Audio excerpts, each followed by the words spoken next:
열화와 같은 박수 감사합니다. 늦은 시간에 이렇게 자리해 주셔서 감사합니다. 저는 오늘 이 강의를 준비할 때 저희 앞으로 이 서비스 디자인을 할 분들이 어떤 역량을 가져야 되는지에 대해서 좀 중심을 두고 강연을 준비를 했습니다. 제목 디자인 싱킹 공감해서 듣고 스토리로 말한다 라고 제가 제목을 했는데요. 이 제목은 저희 회사의 회사 사운입니다. 그래서 오늘 왜 이런 사운을 만들었는지 말씀을 좀 드리고자 합니다.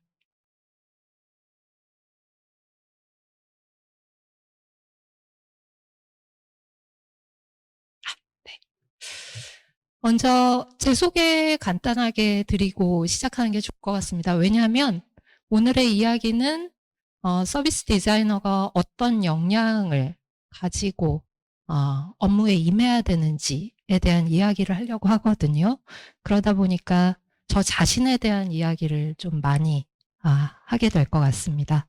저는 서비스 디자이너 오영미이고요. 동시에 텐지노 그룹이라는 회사를 운영하고 있습니다. 저의 양력을 간단하게 보면 굉장히 재미있으실 거예요. 의과대학에서 외래 교수로 강의도 했었었고요. 그리고 지방행정학과에서 또 강의를 했었습니다.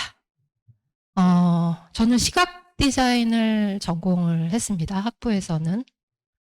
그리고 산업디자인학과에서 겸임 교수를 했었고요. 행정자치부에서 국민디자인단이라는 활동을 운영한 경험도 있습니다. 밑에 보시면 중소기업 대상으로 해서 제조 그리고 서비스를 융합해서 뭔가 새로운 비즈니스 모델을 발굴할 수 있는가에 대한 그런 프로젝트들을 주로 하고 있고요. 그리고 공공 서비스 디자인 관련해서 열심히 했는데 그게 잘했다라고 좀 공로를 인정해 주신 것 같습니다. 그래서 개인적으로 국무총리상도 받아보고 그리고 프로젝트 관련해서는 대통령상을 수상한 경험이 있습니다. 저라는 굉장히 부족한 사람이 어떤 과정을 통해서 여기까지 왔는지 그리고 제가 저를 정의할 때 왜 서비스 디자이너라고 말할 때 어떤 자세로 임하는지에 대해서 좀 말씀을 드리고자 합니다.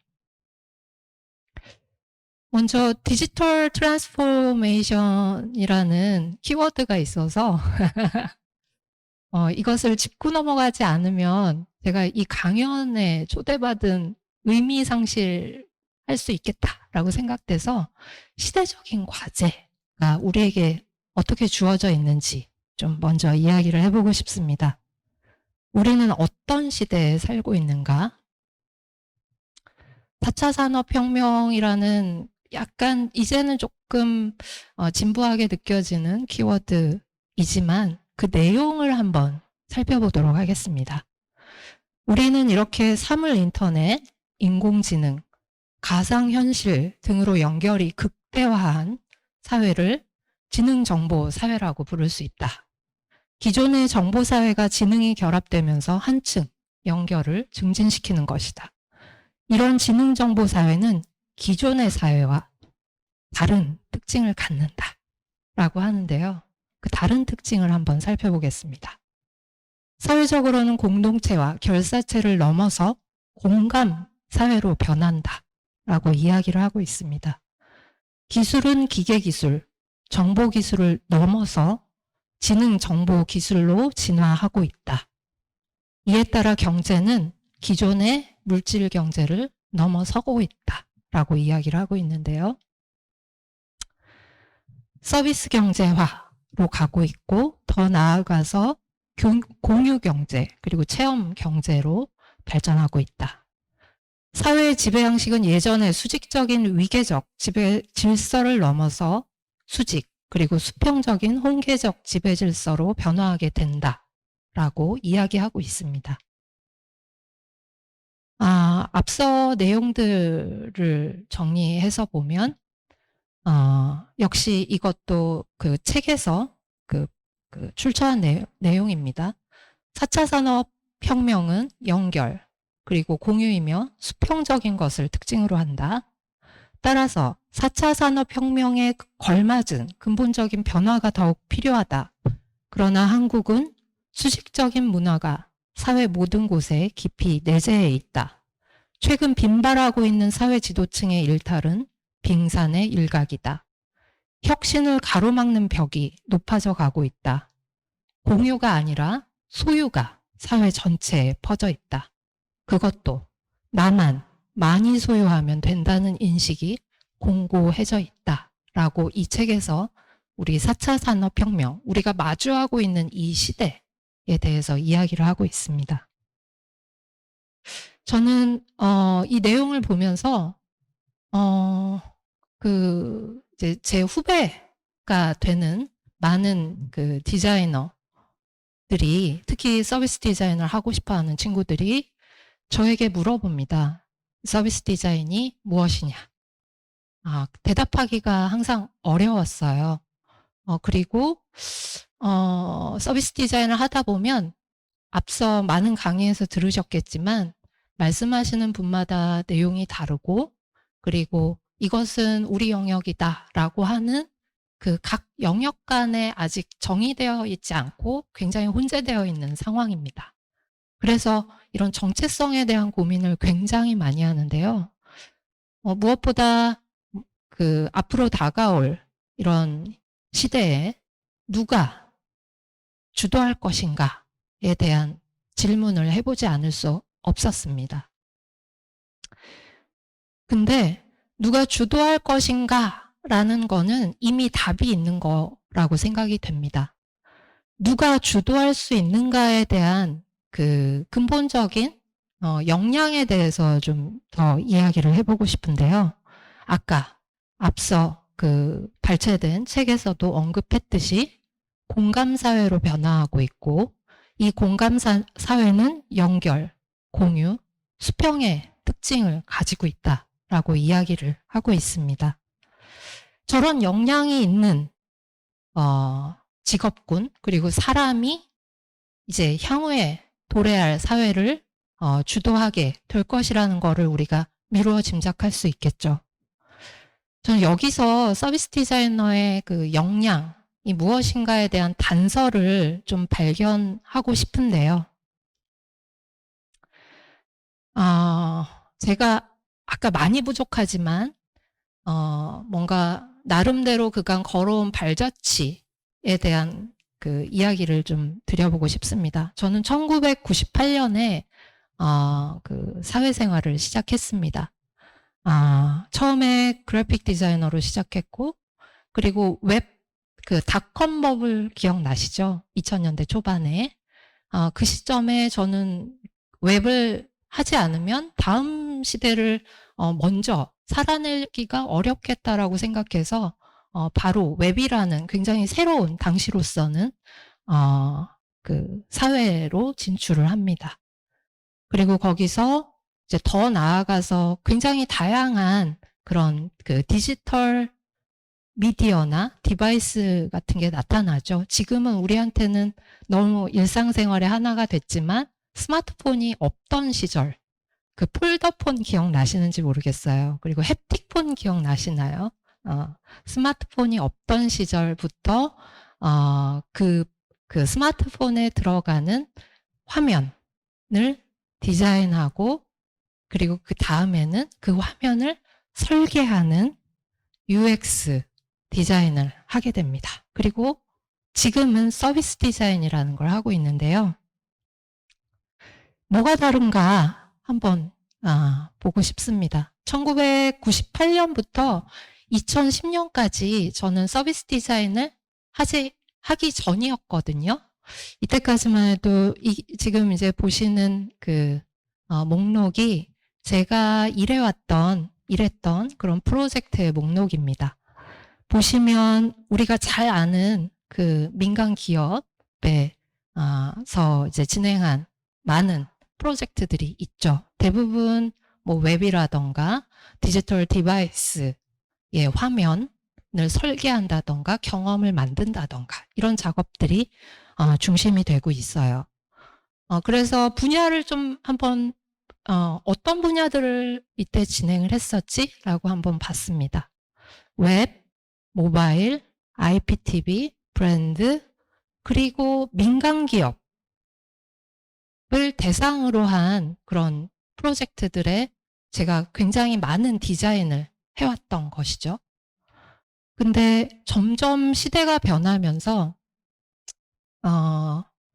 눈에 보이지 않는 무형의 서비스도 디자인, 여기서 말하는 건 설계, 기획이 필요하다라는 요구가 글로벌하게 있었고, 국내에는 2009년쯤부터 스터디 그룹이라던가 이런 모임들을 필두로 해서 시작이 됐습니다. 제가 운이 좋게 그 모임들에 이제 같이 참여할 수 있었고요. 단단히 내가 이 서비스 디자이너로 앞으로 다시 새롭게 태어나야겠다라고 마음먹은 것은 본격적으로 말씀드리면 2011년부터입니다. 올해까지 10년 동안 서비스 디자인 관련한 프로젝트들을 진행을 했는데요. 그 사이에 제가 진행한 프로젝트들의 대상 범위가 굉장히 많이 달라져 있다는 걸 알 수 있었어요. 웹, 모바일, 브랜드를 포괄해서 거기서 더 나아가서 커뮤니티, 뭐 공동체라던가 이런 부분이겠죠. 그리고 조직, 기업의 조직이라던가 기관의 조직을 대상으로도 이런 디자인을 할 수 있었습니다. 시스템, 그리고 의료, 교육, 그리고 퍼실리테이팅이 굉장히 중요한 그 서비스 디자이너의 역량인 것을 또 알게 됐죠. 기존의 어떤 그 민간 산업뿐만이 아니라 저런 퍼블릭 섹터라고 하는 공공에서의 서비스 디자이너가 그전에는 거의 참여하지 않았던 영역입니다. 공공 디자인이라고 하는 것과는 저희는 좀 다르게 보고 있는데요. 공공 디자인은 환경에 대한 그 디자인이라고 하면 공공 서비스 디자인은 말 그대로 공공의 정책을 기획하고 설계하는 그 과정을 함께 한다라고 생각하고 있습니다. 그래서 그런 분야까지 그 프로젝트들을 진행하고 있는데요. 아까 말씀드린 것처럼 그 제 후배들이 굉장히 질문을 많이 합니다. 서비스 디자이너는 무엇을 하는 사람인가요? 서비스 디자인은 무엇인가요? 최근에는 그 행정안전부에서 각 그 중앙부처와 지자체에 공공 서비스 디자이너라는 직제를 만들어서 그 9개의 기관에서 선발을 시작한 것으로 알고 있습니다. 뭔가 이 과거와는 굉장히 다른 어떤 분야, 아까 모바일 웹 뭐 이런 분야뿐만이 아니라 더 나아가서 커뮤니티, 공동체, 조직, 그리고 교육, 의료 너무나 다양한 분야를 전문 역량이 없이 그 분야에 대한 전문 지식이 없이 이 사람들이 과연 잘할 수 있는가 이런 의구심이 저 자신도 굉장히 많이 들었고요.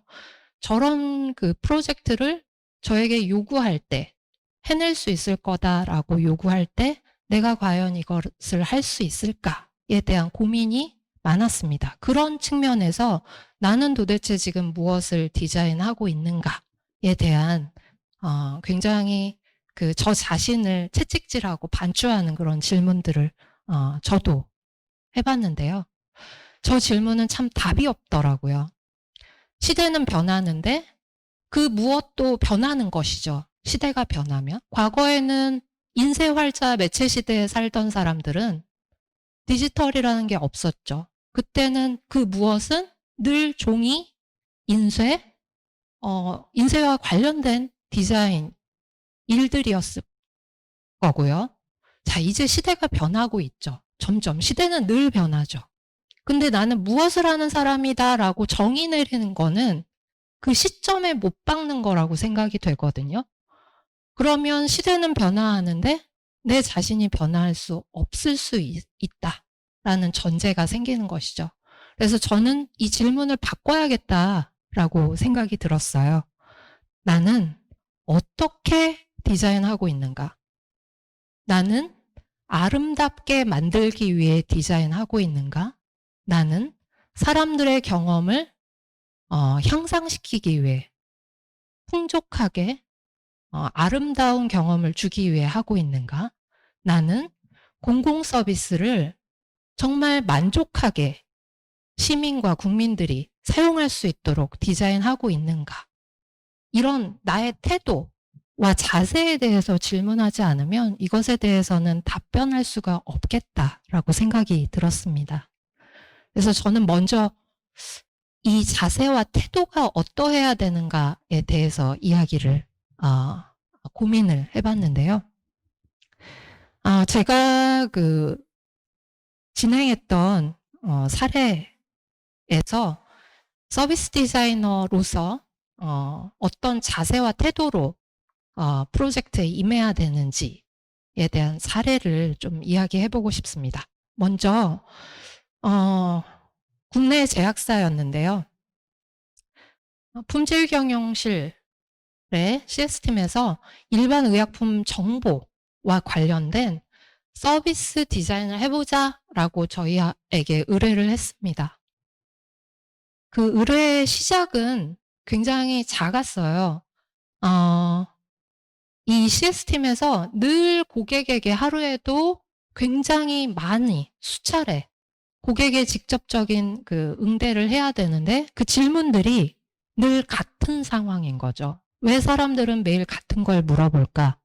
그 내용들이 똑같이 언제 먹는지, 어디서 구입하는지, 어떻게 복용하는지 이런 계속 동일한 질문들을 하고 있는데 이런 내용들이 정보 제공되고 있지 않아서 이분들이 질문을 하는 것일까? 나는 어떻게 하면 내 업무를 더 효율화할 수 있을까?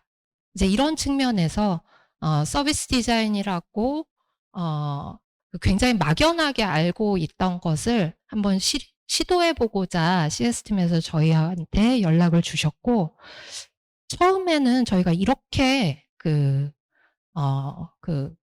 기업에서 접근을 하고 계셨어요. CS팀에서 어떻게 접근하고 계셨냐면 계속 반복해서 질문하시는데 그 내용들이 알고 보면 패키지에 다 정보를 제공하고 있는 상태인 거죠.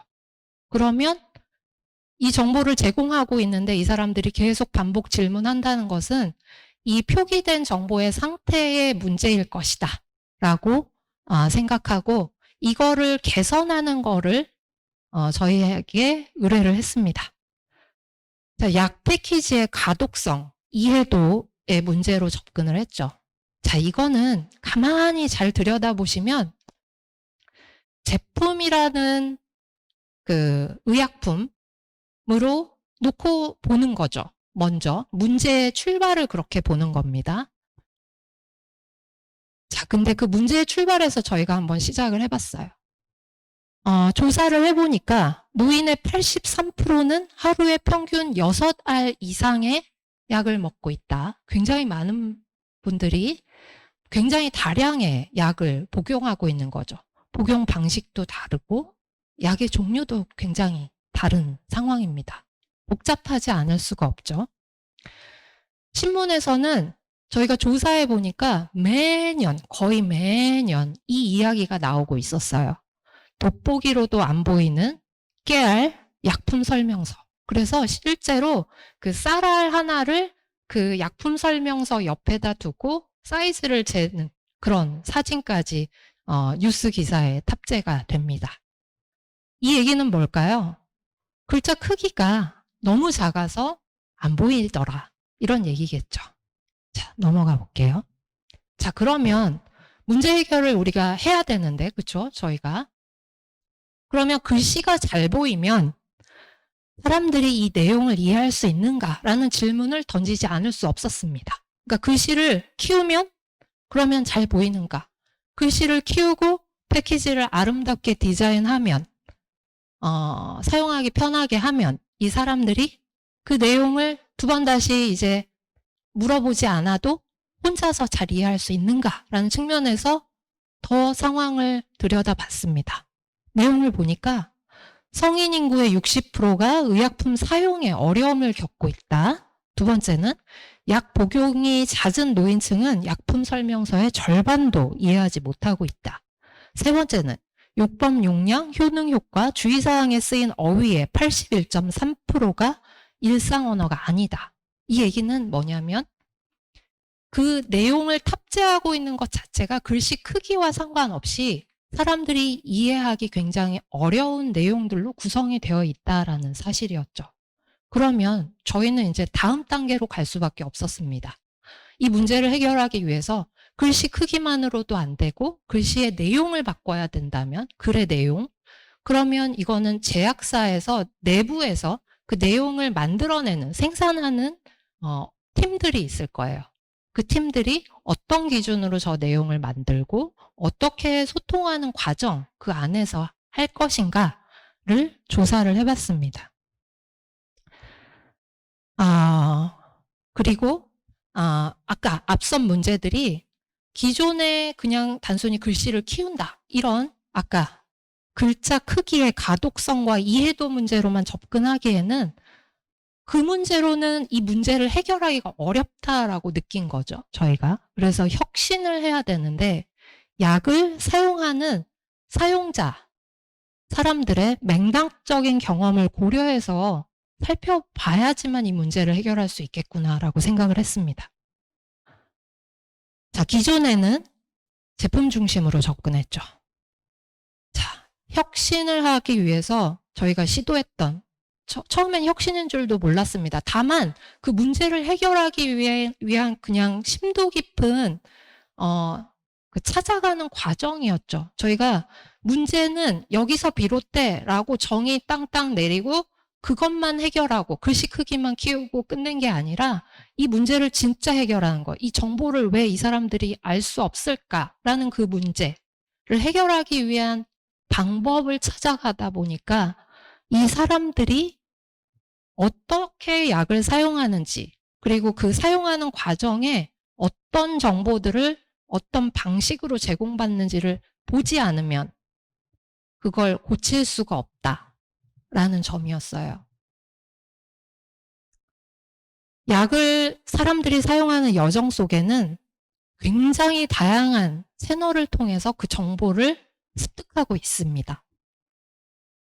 구매 전, 중, 후로 나눠서 볼 때 구매 전에는 미디어 또는 주변에서 어떤 약이 좋더라라는 경험 그리고 뭐 온라인에 뭐 웹사이트 같은 데 홍보하는 내용 그리고 구매 중 단계로 넘어가면 약국에서 약사하고 상담 그리고 약을 구매하면서 그때서야 제품이 나오죠. 약에 쓰여 있는 사용 설명서를 그때 보게 되는 겁니다. 자, 우리가 문제 해결을 이걸로 다 할 수 있다라고 생각했다면 굉장한 오산이었던 거죠. 이 사람들이 얼마나 많은 채널을 통해서 이 정보를 제공받고 있는지 저 과정 속에서 단 한 번만이라도 정확하게 이해할 수 있도록 정보 제공이 되었다면 이분들이 두 번 다시 CS팀으로 전화해서 그런 반복되는 질문을 하지 않았겠죠. 근데 그것들이 여기에서 해결하겠다라는 그 결과 중심적인 우리의 그 시작 때문에 고쳐질 수 없었다라는 점들이 있었다고 생각합니다. 그리고 나서 저희가 했던 게 여기에는 다 수록은 하지 않았지만 그 기업의 정보를 생산하는 업무를 담당하는 모든 관련된 부서의 담당자들을 다 만나서 그 정보를 어떤 방식으로 생산하는지를 인터뷰를 했습니다. 그리고 또 이제 한 측면에서는 그 사용자, 약을 구매하시는 분들 여기 있습니다. 고객. 그리고 약의 그 정보를 또 전달하고 습득하시는 또한 이해관계자가 있더라고요. 약사. 우리가 잊지 말아야 되는. 그리고 제약사가 지금 이거 그림이 복잡해 보이시죠? 제가 약간 매지가이 같습니다. 눈을 약간 가느다랗게 뜨고 한번 보시겠어요? 눈을 가느다랗게 한번 살짝 뜨고 보세요. 색깔이 진한 부위가 좀 도드라지게 보이실 거예요. 자, 어디죠? 여기 상단 파란색, 그쵸? 그리고 약사는 어때요? 전반적으로 흩어져 있죠? 자, 제약사는 어디가 좀 도드라지게 뭉쳐 있나요? 예, 여기 중간쯤.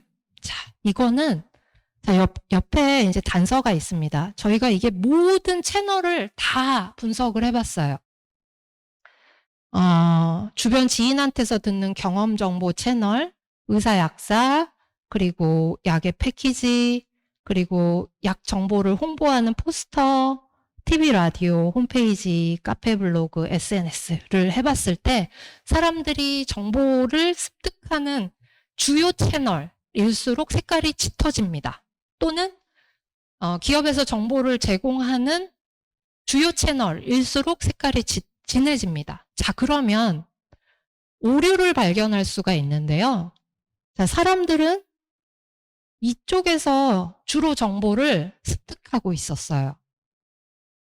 주변에서 이런 약이 좋더라, 잘 듣더라. 그리고 의사나 약사가 권장해주는 이런 약들. 자, 제약사는 어때요?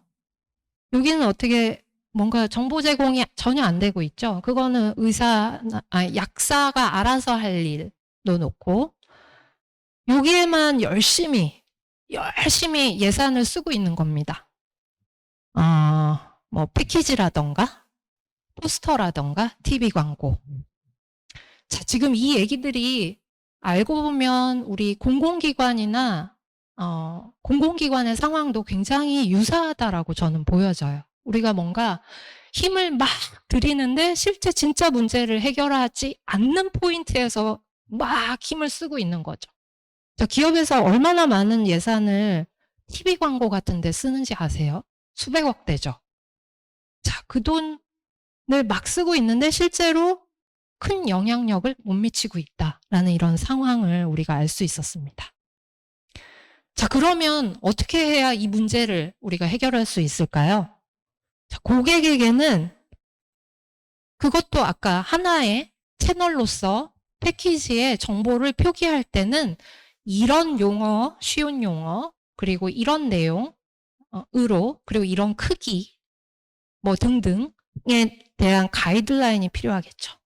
자, 두 번째, 약사와 약국도 이 최종 사용자인 이 약을 먹는 사람들, 국민들에게 제공해야 되는 정보를 제공하는 그런 매체입니다. 그렇게 봤을 때 이 약사하고 최종 약을 구매해서 드시는 고객하고의 어떤 소통이 잘 이루어질 수 있도록 하는 매개체, 도구를 우리가 제공해 줘야겠다. 세 번째는 이게 굉장히 중요한 포인트인데요. 정보를 만들어내는 이 제약사 내부에서 보는 관점이 다 다릅니다. 이 정보를 만드는 관점도 다르고 그것에 대한 내부 정보 전달 체계를 다시 수립할 필요가 있겠다라는 지점을 저희가 이렇게 그 서비스 블루프린트라고 하죠. 청사진을 한번 그려봤습니다. 자, 이 청사진을 보면 저희는 처음에 이 프로젝트의 시작은 정보를 어떻게 잘 전달할 거냐, 잘 이해하게 할 거냐에서 출발했습니다. 자, 그래서 각 부서, 이게 이제 부서입니다. 기업 내 파란색은 기업 내의 부서이고요. 맨 안쪽이 어디인 줄 아시겠어요? 맨 안쪽. 요게 경영진입니다. 경영진. 자, 이 노란색은 고객입니다. 고객. 우리 공공기관으로 치면 국민, 시민이겠죠? 자, 이 접점에서 일하시는 분들이 있죠?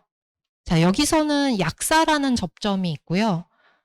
그 기관, 기업으로 보면 여기 CS, 팀이라는 곳이 있었어요. 자, 여기가 최전방입니다. 여기가 최전방.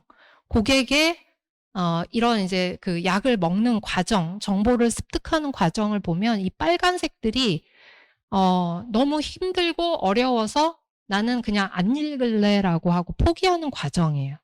이거를 이제 안으로 들어가 보면 이런 빨간색들은 그 내부에서도 이 정보를 만드는 과정 안에서 서로 부서 간에 정보를 그 하나로 일원화해서 만들지 못하는 그런 단절된 체계입니다. 그런 것들이 곳곳에서 보이죠. 근데 이게 나중에는 어떤 문제로 가냐면요. 결국은 그 조직의 그 평가 체계, 그 조직에서 이 고객에게 CS, 뭐 예를 들어 어떤 대응을 할 때 평가 체계와 굉장히 밀접하게 관련이 있는 거예요. 이 부서에서 정보를 이렇게 만들 수밖에 없는 이유는. 그래서 최종적으로 고객에게는 이해할 수 없는 내용으로 전달되는 그런 반대의 어떤 상황이 발생하는 거죠. 탑다운 방식에. 자, 고객의 문제를 해결하려면 이 문제를 해결하지 않으면 안 되는 거죠. 평가 체계부터 바꿔야 되고 서로 간의 협업 구조를 만들어내야 되는 것이 가장 급선무였습니다. 그리고 그 경영진은 가장 안쪽에 있어요. 고객의 소리를 들을 수가 없는 곳에 있는 거죠. 고객하고 경영진은 굉장히 동떨어져 있는 세계에 살고 있는 겁니다. 예를 들어 우리가 그 정부기관, 공공기관이라고 했을 때 그 우리 시민의 어떤 그 수준이나 뭐 역량이나 이런 것들은 계속 변하죠. 요구사항이 그에 따라 같이 달라지고요. 하지만 고위 관료로 갈수록 그 대면 채널하고는 굉장히 멀어지지 않습니까? 현장감이 없어지죠. 그래서 필요한 것이 여기에 이제 CS팀으로 그냥 전담해라고 나는 동떨어져서 보는 것이 아니라 저희가 이제 이 이후에 이 조직 내에서 고객 경험을 정말 최상의 어떤 고객 경험을 전달하겠다라고 하면 조직 내부의 그 부서, 조직 재편이 필요한 상황인 것을 경영진이 깨닫게 됩니다. 그래서 사용자 경험, 커스터머 익스피리언스라 그래서 CX 부서를 새로 만들겠다라고 공표를 하는데요. 경영진이. 저 CX 부서는 경영진하고 같이 거의 그 직속으로 연결이 돼서 굉장히 빠른 시간 안에 그 고객의 피드백이라던가 하는 부분들을 계속 모니터링 할 수 있도록 하는 구조로 전환하는 작업까지도 진행이 됐습니다. 자, 이제 우리가 무엇을 위해서 서비스 디자인을 하는지, 서비스 디자인은 말 그대로 문제 해결을 하기 위해서 하는 거죠. 그리고 그 문제를 겪고 있는 사람, 그 사람의 문제를 해결하는 것이 우리가 하는 일입니다. 그러면 사람이 중심에 있어야겠죠. 그냥 결과 중심으로 우리가 이거를 고치면 될 거야 라는 그 가설 하나 가지고 뭔가 시작을 하면 실제 이 사람의 문제는 너무 단편적인 쪽에만 우리가 치우쳐서 해결하려고 한다거나 실제 이 사람이 문제를 진짜 겪고 있는 상황을 해결하는 것이 아니라 그런 상황들이 굉장히 빈번하게 발생할 수 있습니다. 돌아가서. 자, 그래서 저는 이런 자세로 서비스 디자이너들은 디자인하고 해야 된다라고 생각을 하는데요. 사람 중심으로 그 일들을 하게 되면 아까 우리가 초두에 얘기했던 공감사회, 그러니까 그 사람하고 공감하지 않을 수 없죠. 그리고 그것은 연결, 공유, 수평의 사회로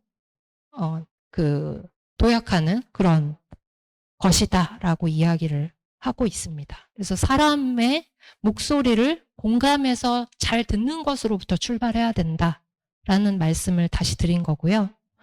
자, 디자인 싱킹 이야기가 굉장히 많이 나오는데요.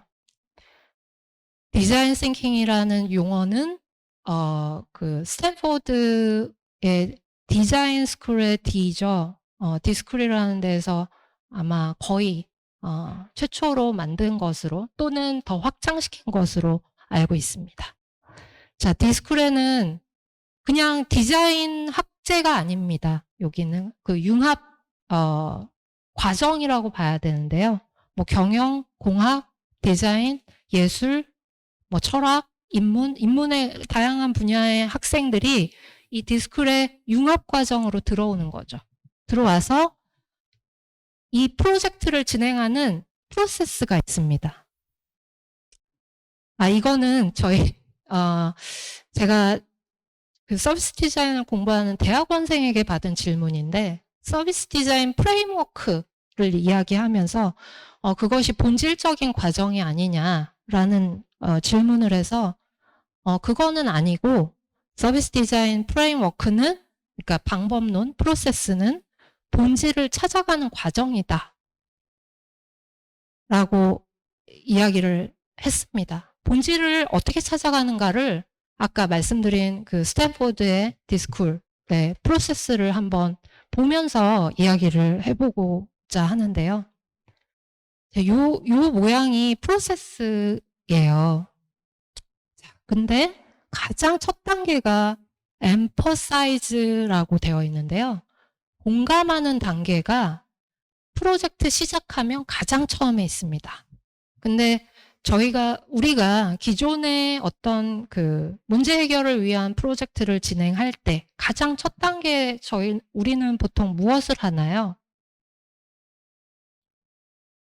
네.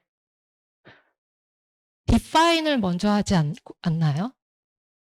그쵸? 네. 그 디파인이 뭔가 가설 정도의 수준을 수립할 수 있는 뭐 정보는 있겠죠. 뭐 어떤 통계 수치라던가 뭐 이런. 하지만 내가 실제로 현장에서의 그 사람들하고 공감하고 그 사람들이 겪는 문제를 직접 들어본 적이 없는 상태로 디파인을 하고 시작되면 끝에 갔을 때 전혀 잘못된 부분을 고치려고 시도했던 상황이 올 수 있다라는 것입니다. 아까 우리 의약품 정보를 글씨를 크게 하는 것이 문제 해결의 전부가 아닌데 그거 하면 끝날 거다라고 섣불리 잘못 판단하는 것이죠. 그거를 방지하기 위한 단계가 emphasize의 단계인데요. 이거를 제가 말씀드린 것이 아니라 그 디자인 싱킹을 처음 만든 서구에서 이 프로세스는 만들어서 이야기를 하고 있습니다. 자, 여기 빨간 글씨로 이거는 그 홈페이지에서 발췌한 건데요. 그 이들이 정리한 디자인 싱킹에 대한 내용입니다. 자, empathy and experimentation to arrive at innovative solution. 그러니까 혁신을 위한 어떤 문제 해결 방안을 공감이라는 과정과 계속 실험하는 것, 그러니까 한 번에 그냥 문제 결과를 막 보려고 하지 않고 안 되면 또 해보고 안 되면 또 해보고 이 얘기인데요. 참 말이 쉽죠. 그쵸? 저도 해보면 되게 어렵더라고요. 그런 이야기를 하고 있습니다. 자, 저희가 지금 시간이 의료기기 제조사의 이런 그 사례를 한번 살짝 말씀드릴게요. 자, 요거 보이시죠? 요거는 스마트폰이고요. 요게 혈당 측정기예요.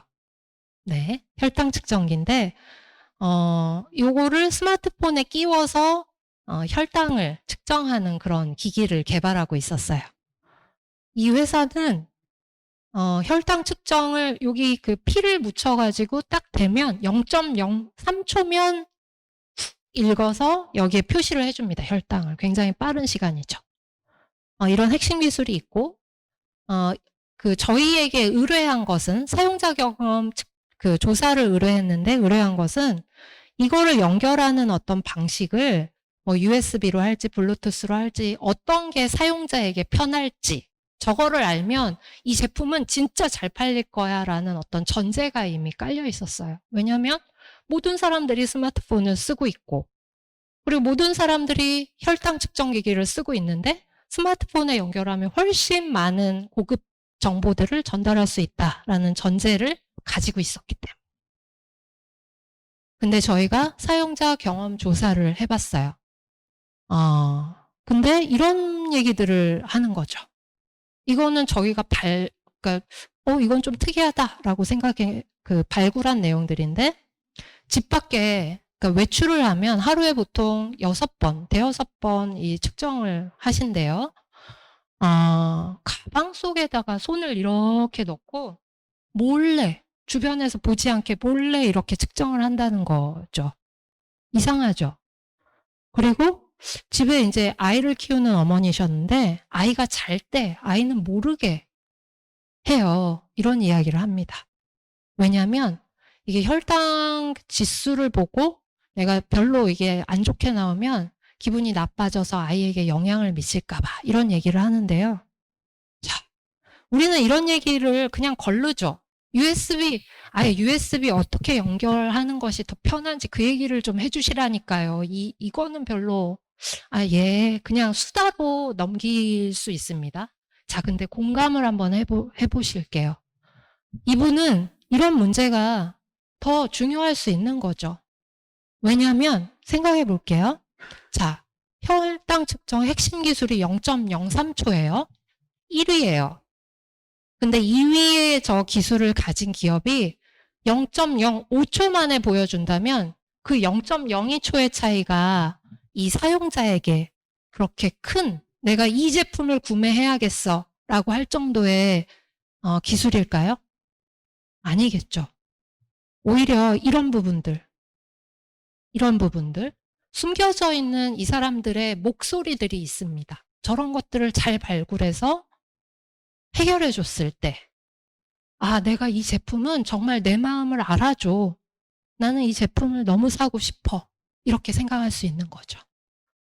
USB, NFC 그것의 사용 편리성을 논의하기 이전에 이 사람들이 무엇을 이야기하고 있는지 정말 공감하면 당뇨 환자에 대한 어떤 부정적인 주변의 시선이 있을 거다라고 생각하는 자기의 생각이겠죠?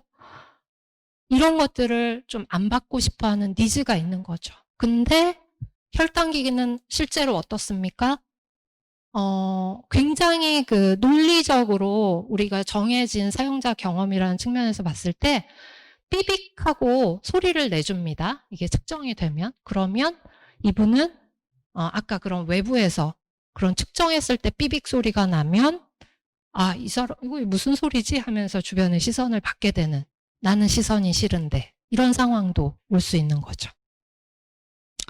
자, 이렇게 디자인 싱킹으로 다시 돌아가면 프로세스에서도 얘기했듯이 공감을 통해서 혁신을 제안하고 이끌어가려는 태도라고 저는 이야기하고 싶습니다.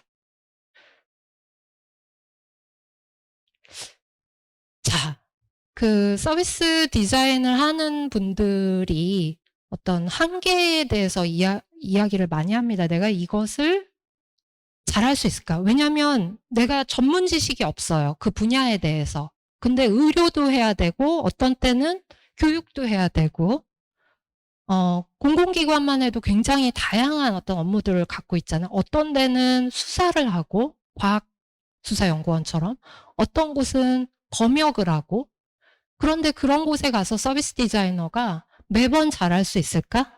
이런 고민들을 합니다.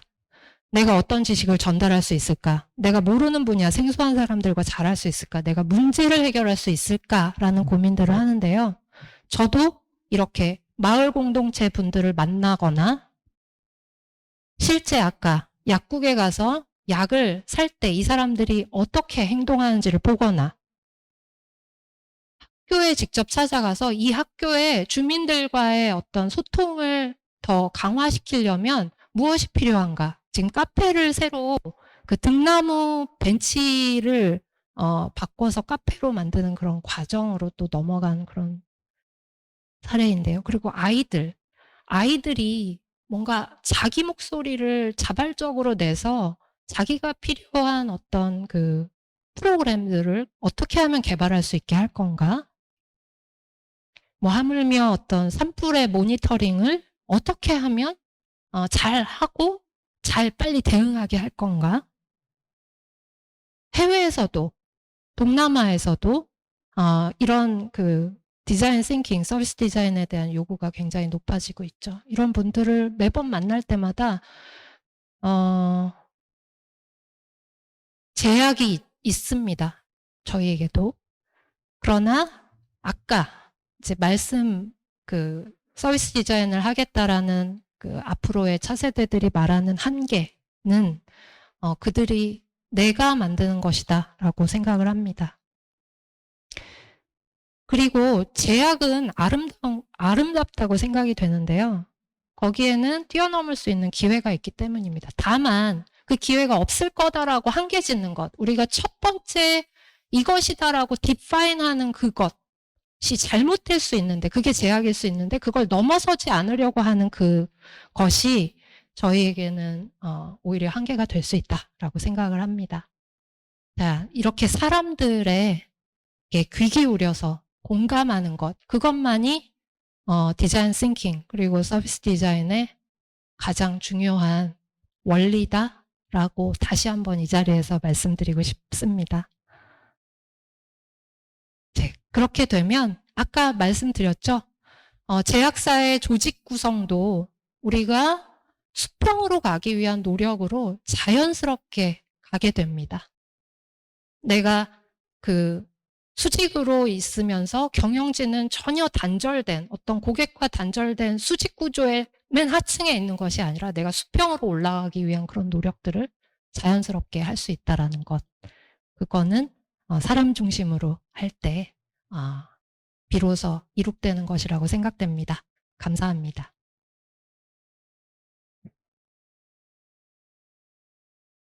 예.